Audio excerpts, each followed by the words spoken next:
गांव में तो सब जगह अकाल की परिस्थिति हो गई है। लगता नहीं कि अब इस गांव में ज्यादा दिन रुकना उचित होगा। काम के लिए बाहर गांव तो जाना ही पड़ेगा। भूषण काम की तलाश में दूसरे गांव की ओर निकल पड़ता है।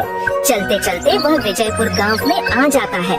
वहां उसका रहने का कोई ठिकाना नहीं था और उसके पास कोई काम भी नहीं था। चलते चलते वह एक अमीर किसान जगत सेठ के पास आ पहुंचता है। सेठ जी, मैं भूषण दूसरे गांव से आया हूँ। हमारे गांव में अकाल की परिस्थिति हो गई है। लोगों के खेत सूखे पड़े हैं। गांव में बूंद बूंद पानी के लिए लोग तरस रहे हैं। अगर मुझे आपके पास कुछ काम मिल जाएगा तो बहुत कृपा होगी बड़े भाई। अरे रे, लगता है तुम्हारी हालत बहुत खस्ता हो गई है। ठीक है, वैसे मेरे पास एक काम तो है और लगता नहीं कि तुम वो कर पाओगे। सेठ जी, आप चिंता ना करें, मुझे आप कोई भी काम दे सकते हैं। मैं वो काम पूरी मेहनत और ईमानदारी से करूँगा। अच्छा ठीक है भूषण, तो कान खोल कर सुन लो। मेरे पास 50 गायें और 50 भैंसे हैं। तुम्हें हर रोज इन जानवरों का गोबर निकालना होगा और रोज सुबह शाम उन्हें चारा पानी देना होगा। महीने के आखिर में तुम्हें इस काम के लिए 200 रुपए मिलेंगे। और हाँ, 2 वक्त का खाना भी हमारी तरफ से मुफ्त दिया जाएगा। बोलो, क्या तुम ये काम कर पाओगे? अरे बाप रे, 50 गाय और भैंसों को संभालना आसान काम नहीं है। पर अब मैं कुछ कर भी तो नहीं सकता और ऊपर से सेठ जी 2 वक्त का खाना भी दे रहे हैं। ठीक है सेठ जी, मैं ये काम कर लूँगा, पर एक विनती है। हाँ बोलो भूषण, क्या बात है? सेठ जी, अगर आपको समस्या ना हो तो क्या मैं आपके गायों के साथ गौशाला में रह सकता हूँ?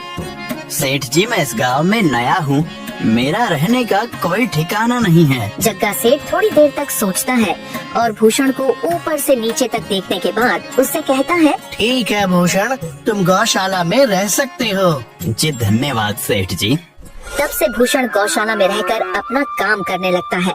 वह रोज जल्दी उठकर गाय और भैंसों का गोबर निकालता, उन्हें चारा डालता और समय पर पानी भी पिलाता था। हर रोज भूषण अपना काम ईमानदारी और पूरी मेहनत से करता था। जगत सेठ को भी भूषण का काम बहुत पसंद आने लगा, क्योंकि वह अपना काम सफाई से करता था। एक दिन जगत सेठ भूषण को बुलाकर उससे बोलता है, भूषण, मुझे तुम्हारा काम बहुत पसंद आया है। तुम गाय और भैंसों का अच्छा ख्याल रख रहे हो, इसलिए दूध की गुणवत्ता भी बढ़ गई है और गायें पहले से ज्यादा दूध भी दे रही हैं। इसलिए मैं आज से तुम्हारी तनख्वाह बढ़ाकर पूरे 400 रुपए कर रहा हूँ। आपका बहुत बहुत धन्यवाद सेठ जी। कुछ दिन ऐसे ही बीतने लगते हैं। भूषण जगत सेठ के पास बहुत मेहनत और ईमानदारी से काम करता है।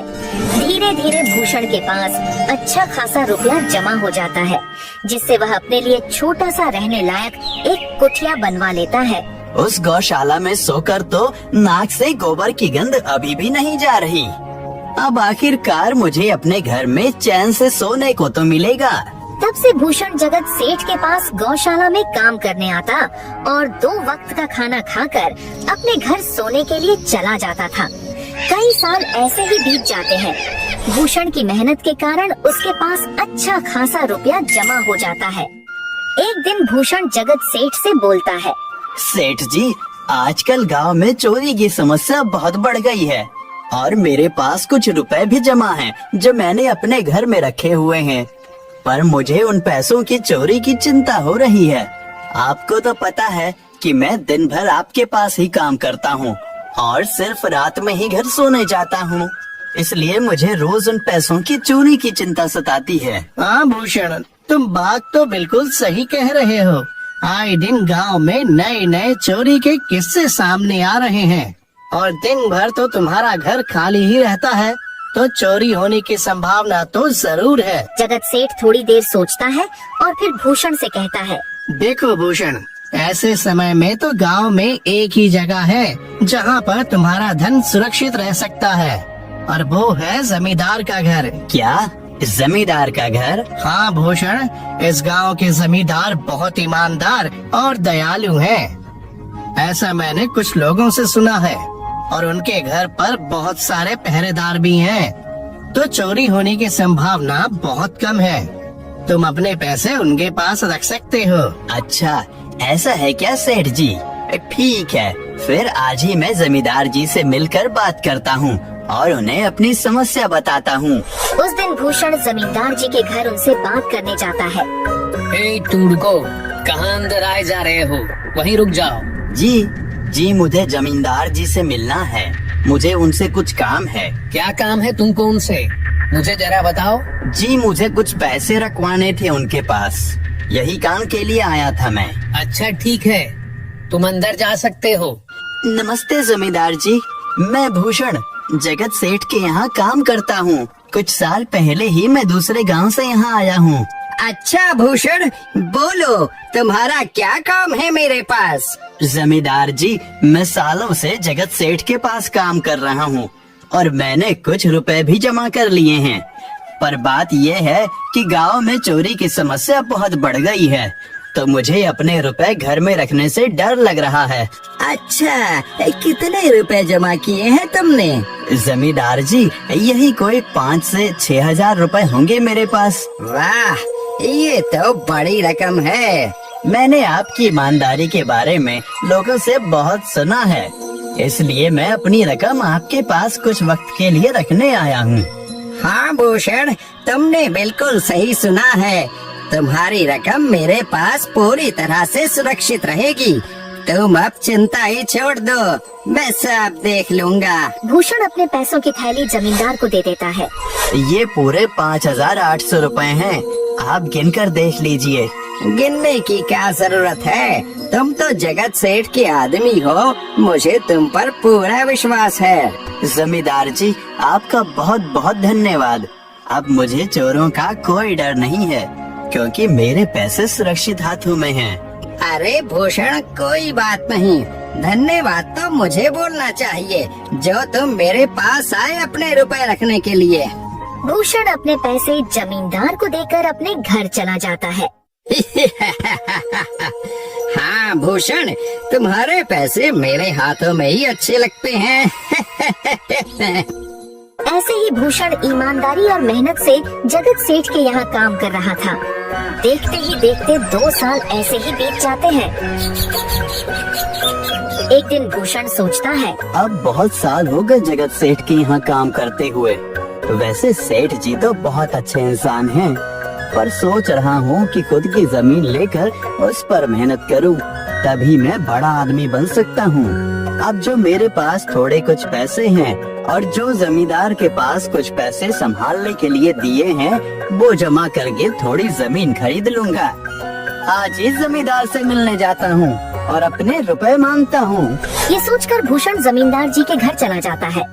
जमींदार जी, मैं अपने रुपए वापस लेने आया हूँ। आपके पास मैंने 5,800 रुपए दिए थे संभालने के लिए। अरे भाई साहब, मैंने पहचाना नहीं आपको, वैसे कौन हो आप? अरे जमींदार जी, मैं भूषण हूँ। पिछले साल मैंने आपको पैसे संभालने के लिए दिए थे, याद आया कुछ? अरे भाई साहब, मेरे पास कितने सारे लोग आते जाते हैं पैसे रखने के लिए, और सभी के साथ मेरा अच्छा व्यवहार होता है। वैसे आपके पास कोई कागजात हैं क्या? क्योंकि मैं हर व्यक्ति से कागज पर ही व्यवहार करता हूँ। किसने कितने पैसे दिए, किसके कितने पैसे रखे हैं, सबका व्यवहार रहता है मेरे पास। जमींदार जी, ये आप क्या बात कर रहे हैं? आपकी ईमानदारी देखकर ही मैंने आपको पैसे दिए थे संभालने के लिए, और आप अब ऐसी बातें कर रहे हैं। कृपया करके मेरे पैसे मुझे वापस कीजिए। हाँ भूषण, मैं ईमानदारी से ही काम करता हूँ, इसलिए तो तुमसे मैं डॉक्यूमेंट्स मांग रहा हूँ। क्या तुम्हें पता नहीं, जब तुम किसी से पैसों का व्यवहार करते हो तो तुम्हें स्टाम्प पेपर पर लिख कर देना पड़ता है। तुम किसी से भी पूछ सकते हो। नहीं जमींदार जी, मैं आपके पैर पड़ता हूँ, कृपया करके मेरे रुपए मुझे दे दीजिए। बड़ी मेहनत से मैंने वो पैसे जमा किए थे, मुझ पर ऐसा अन्याय ना करें। अरे क्या ये झूठ मूठ का रोना धोना लगाया है? लगता है तुम ढोंगी हो और मेरी ईमानदारी और भोलेपन का फायदा उठाकर मुझसे ये रुपए लेने आए हो। रुक, तुझे अभी सबक सिखाता हूँ। जमींदार अपने आदमियों को बुलाकर भूषण की पिटाई करने को कहता है। इसे तब तक मारो जब तक ये बेहोश न हो जाए। इस 2 कौड़ी के आदमी ने मेरी ईमानदारी पर सवाल उठाया है, इसे छोड़ना मत। जमींदार के आदमी भूषण को डंडे से खूब मारते हैं। फिर भूषण दुखी होकर अपने घर चला जाता है। भूषण के शरीर पर घाव के निशान स्पष्ट दिखाई दे रहे थे। 2 दिन से भूषण घाव के दर्द के कारण जगत सेठ के घर काम के लिए नहीं जा पाता है। इसलिए अगले दिन जगत सेठ भूषण के पास आ जाते हैं। वह देखते हैं कि भूषण खाट पर सो रहा है और वह बड़ा ही चिंता में नजर आ रहा है। भूषण भाई, तुम 2 दिन काम पर नहीं आए, क्या हुआ भाई? तबीयत ठीक है ना तुम्हारी? कुछ समस्या है क्या? अरे सेठ जी, आप खुद यहाँ आए हो। आप खबर भिजवाते तो मैं खुद चला आता। अरे भूषण, कोई बात नहीं, तुम्हें देखकर लगता है तुम बीमार हो। क्या हुआ है तुम्हें? जगत सेठ, क्या बताऊं, जिस जमींदार के पास पिछले साल मैंने अपने पैसे संभालने को दिए थे, वो आज मुझे पैसे वापस नहीं करना चाहता। वो बहुत लालची इंसान है, वो लोगों को ठग रहा है। और जब मैंने बाद में गिड़गिड़ाना शुरू किया तो उसने डंडे से मार मार कर मेरी पिटाई करवा दी और मुझे वहाँ से धक्के मार कर निकाल दिया। अरे बाप रे, ये तो बड़ा ही गंभीर विषय है। मैंने तो जमींदार के बारे में अच्छा ही सुना था और मुझे भी नहीं पता था कि वो इंसान इतना गिरा हुआ है। तभी मैं सोचूं हर साल उसकी संपत्ति इतनी ज्यादा कैसे बढ़ रही है। मुझे माफ कर दो भूषण, मैंने ही तुम्हें जमींदार के पास जाने को बोला था। गलती तो मेरी भी है। नहीं जगत सेठ, आप तो मेरा अच्छा ही सोच रहे थे। ये तो उस जमींदार का लालच है। अब लगता नहीं मेरे पैसे उस जमींदार से वापस मिलेंगे भी। भूषण, मेरे पास एक तरकीब है जिससे मैं तुम्हारे पैसे तुम्हें वापस दिला सकता हूँ। जगत सेठ भूषण के कान में सारी तरकीब बताता है। ठीक है सेठ जी, हे ऊपर वाले, ये तरकीब कामयाब होने दीजिए। अगले दिन जगत सेठ बहुत सारे पैसों को एक सूटकेस में भरकर खुद जमींदार के घर जाता है। अरे जगत सेठ, आज आप खुद यहाँ? बोलो भाई, इस गरीब के घर कैसे आना हुआ? हमारा तो ये सौभाग्य है कि आप जैसे धनी आदमी के चरण हमारे घर में लगे हैं। नमस्ते जमींदार जी। अरे जमींदार जी, आप तो मुझे अब लज्जित कर रहे हैं। वैसे मैं कुछ महीनों के लिए दूसरे राज्य में व्यापार करने जा रहा हूँ। मैं ये लगभग 50,000 रुपए लाया हूँ। मुझे डर है कि कहीं ये चोरी ना हो जाए। क्या आप मेरे सारे पैसे अपने पास संभाल कर रख सकते हैं? आपके सिवाय इस गांव में और किसी पर भरोसा नहीं कर सकता। अरे जगत सेठ, ये भी कोई पूछने की बात है? मेरे पास आपके पैसे बिल्कुल सुरक्षित रहेंगे। आप निश्चित होकर व्यापार करने जा सकते हैं। इस बार तो बड़ी मछली हाथ लगी है। बार बार ऐसा मौका नहीं मिलता। भारी माल हाथ में लगने वाला है। तभी वहाँ पर भूषण आ जाता है। अरे भूषण, तुम? अच्छा हुआ तुम आ गए। मैं तुम्हारे पास ही आने वाला था। मुझे माफ करना, उस दिन तुम्हें पहचान नहीं पाया। इतने सारे लोग मेरे पास आते हैं तो जरा परेशानी होती है, पर मैं अपनी बातों का बड़ा पक्का हूँ। हाँ रुको, मैं तुम्हारे सारे पैसे अभी देता हूँ। जमींदार भूषण के सारे पैसे उसे लौटा देता है। माफ करना भूषण, मेरे आदमियों ने तुम्हारे साथ उस दिन बदतमीजी की। मैं आज ही उनको काम से निकालता हूँ। भूषण बिना कुछ बोले वहाँ से चला जाता है। अरे क्या बात है जमींदार जी, आप तो अपने बातों के बहुत पक्के हैं। तो ठीक है, मैं अपने सारे पैसे आपके पास रख सकता हूँ। जगत सेठ इतना बोल ही रहा था कि तभी वहाँ जगत सेठ का नौकर आ जाता है। मालिक, अब आपको बाहर के राज्य में जाने की कोई जरूरत नहीं है। अभी अभी व्यापारियों का संदेश आया है और उसने कहा कि वो खुद हमारे गांव आ रहे हैं। अरे ये तो बहुत बढ़िया बात हुई। अब मुझे इतनी दूर नहीं जाना पड़ेगा।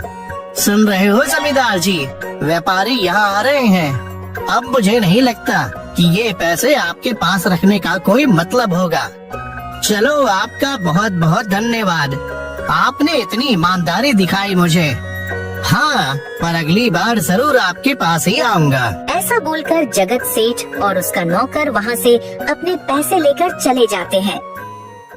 धत तेरी की, ये क्या हो गया? ये 50,000 तो चले गए और जो भूषण के 5,800 रुपए हड़प लिए थे वो भी चले गए। आपका बहुत बहुत धन्यवाद सेठ जी।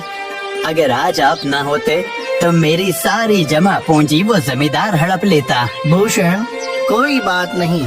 जो व्यक्ति मेहनत और ईमानदारी से कमाता है, ऊपर वाले उसका कभी बुरा नहीं होने देते।